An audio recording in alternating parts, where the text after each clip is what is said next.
I feel indicates that for the majority of us, we do not value God's love and we do not understand its transformational nature upon the soul. And instead what we do is we're still self-reliant, we're still relying on some effort on our behalf, and as a result we often get very distracted.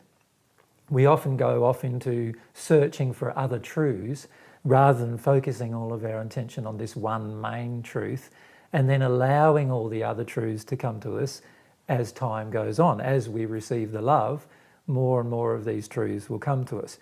And I feel that for the majority of people who've heard the message of divine truth, there is still a focus on all of the truth without there being a major focus on all of the love that we can receive from God, because it's not the truth that transforms us.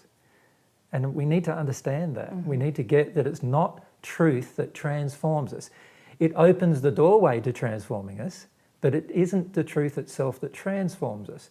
It's love that transforms us. And it's not our own love that transforms us. It's God's love entering the soul that transforms us.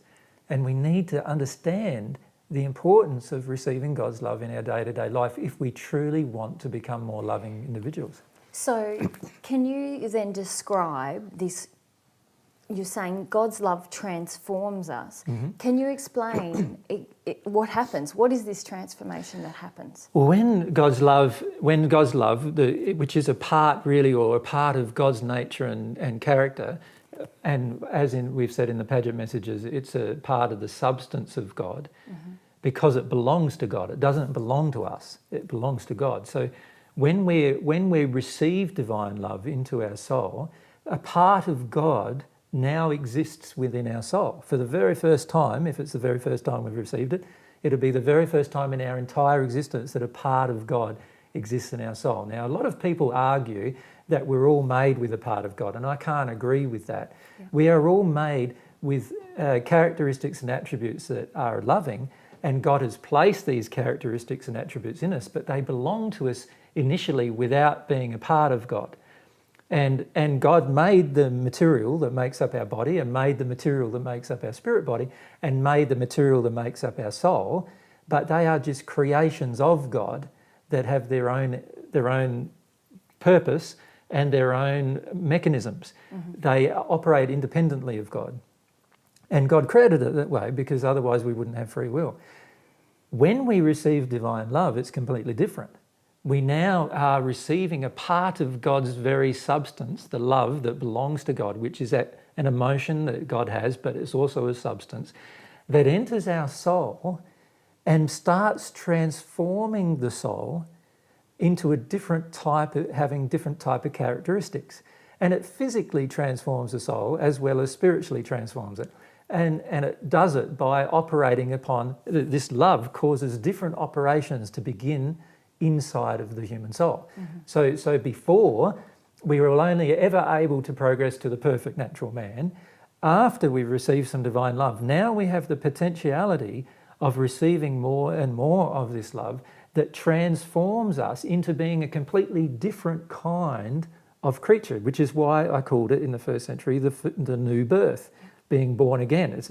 You're born from being just a man, born of a mother and a father, if you like, the soul created by God, but unindividualized before you incarnate. When it incarnates, it individualizes, but it still isn't conscious of the fact that it's got a part of God in it, because the reality is it does not have a part of God in it at that point, with the exception of that God formed the materials that made up the soul. But they aren't actually made from God's substance, are they? No, they're God formulating material from the universe, formulating materials to create our soul and create a spirit body and create our physical body, but a part of God's actual substance doesn't exist in the human. Yep. So this whole concept that, we are all divine sparks of God is a very flawed concept, because the reality, and I feel the earth we're living on is proof that we're not all we're not all divine sparks of God at all, because you see the results of the world that we live in, and you see quite plainly that if we're all divine sparks of God, then God must be a pretty harsh and unloving person. So, but once we start receiving divine love into our soul, now a part of God enters us. For the very first time in our existence, we have the potential for immortality. And once we've become at one with God's love that enters us and continues to enter us to the point where every choice and every decision we make is in harmony with the law, then we are at one with God. And once we become at one with God, now we are also completely immortal. We can never, our soul, not our spirit body or a physical body, but our soul can never die. It can never be passed away. It can never be transformed into something lesser than what it currently is. Just to clarify though, you're saying a part of God has entered us, Yes. but this is not a process of us becoming God, is it? No. When we become at one with God, it's not saying that so much of God has entered us that we are God, is it? Well, I suppose if you look at the very furthest potential in terms of receiving divine love, it is possible that somehow we become a part of God. However, nobody has ever experienced that. There's no spirit who's ever experienced that, or any person on earth has ever experienced that. And so the reality is we don't know what the future will be receiving divine love. All we know at this point in time is that divine love transforms us into a completely new creature with completely new potentials. And these potentials are not, it's like God is gifting new gifts to our soul that we didn't have as a part of our original potential, but God created the soul able to expand under the condition of receiving divine love. It's only under that condition. And our will has to be engaged in that. It's not something that's automatic. We're not automatically divine. We've got to engage our will. We've got to decide that we want to become such through this relationship with God. And by divine, I don't mean that we become God. I mean that we have part of God's divinity within us because we have a part of God's love within us. The substance of God has entered our soul and transformed it. Okay, so, and this will part, that's the prayer and faith that we're going to talk about later, isn't it? But just if you could speak a little bit more about this transformation. You say we become at one with God, but what begins to happen initially that we start to receive God's love? There's a change that's happening and part of God is entering us. But what in effect are things leaving us? What's changing within us? Well, nothing leaves us when we receive divine love without our choice being involved. So in other words, when we receive love from God, nothing will leave us. No errors will leave us. No truth can enter us unless our will is engaged. And this is where I feel a lot of people do not understand the principle of receiving divine love. They want more love, but oftentimes they receive some. If you look at most religious faiths, there's a connection to God in some places. And so they receive some divine love, but then their belief systems and their will is exercised to reject more love. To stop having love come into the soul.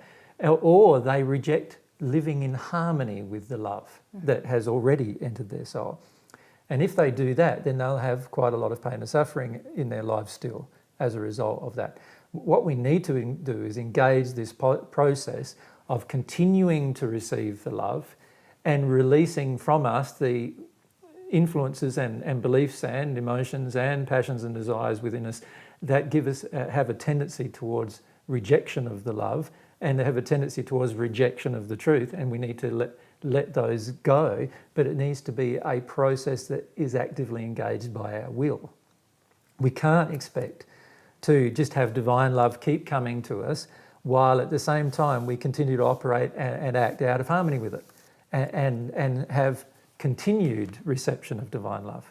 The divine love has because of the substance of it, because it comes from God, it has an underlying responsibility, if you like. And the underlying responsibility is that we start acting in harmony with it in order to receive more. Right? So that's a part and parcel of the reception of divine love. But it's the divine love that actually transforms the soul. Nothing else does. In what way does it transform the soul? Well, physically it transforms the soul from just the perfect natural man, or from the normal soul that we're created, and by softening it into a different type of soul. Yep. It actually is a different type of soul. And in fact, the spirits in the spirit world, when you speak to them who haven't received divine love, they actually believe that the souls of those who have received divine love are different souls. And while it's not true that it's not available to everybody, because it is, they believe that it must be a different soul, because when they look at the spirit body of the individuals who have received divine love and they feel them, they can feel that there's something completely different in these people compared to themselves. And so they then start judging it as, oh, it must be that God created two types of souls.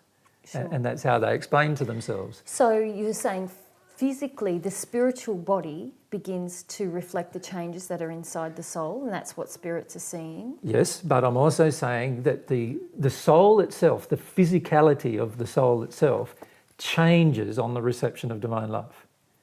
The soul changes its substance and form for the very first time. If you never receive divine love, there will not be this change.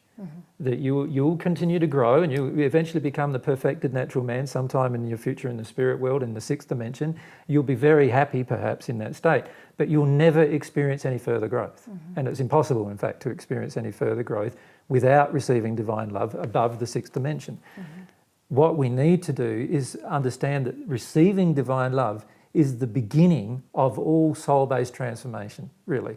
Because even if you grow in natural love, transformation can occur, but it halts at the sixth dimension. It cannot continue. And the reason why it cannot continue is because the soul that hasn't received divine love hasn't been transformed into this new creature that has the ability to exponentially grow and change and infinitely grow and change. That's the effect that divine love has upon the soul. It allows now the soul, so it's sort of almost like a key that you can put into the soul and transform it from being one type of vehicle, if you like, to a completely different type of vehicle with a completely different potentiality. Well, I wouldn't even call it jet propulsion. I'd say it's like a completely different vehicle altogether. It's like comparing a motor car with a 747 jet plane, you know, like in the sense of comparison and intricacies that can be developed within the soul. One is, in comparison, although look quite complex, is quite simple in comparison to the other. Divine love causes the transformation of the physical soul. It also, the way that it does it is by the substance of God entering the soul and opening up all of these different possibilities that God created, potentialities in the soul that cannot be opened by anything other than love, that God's love. Right. So that's how it does it. When divine love is experienced in the soul, it opens up, it's like this underlying substance, if you like, that causes a hole there, a new hole there, and a new growth there, and a new growth there, and a new growth there, and a new growth there. And all of a sudden, the soul is now growing in all these different areas that all had to have a certain key put in them, which is just the divine love, is the key to it all, had to have the key put into it in order for that growth to occur. If divine love is not received, none of that growth can ever occur, physically ever. Right. So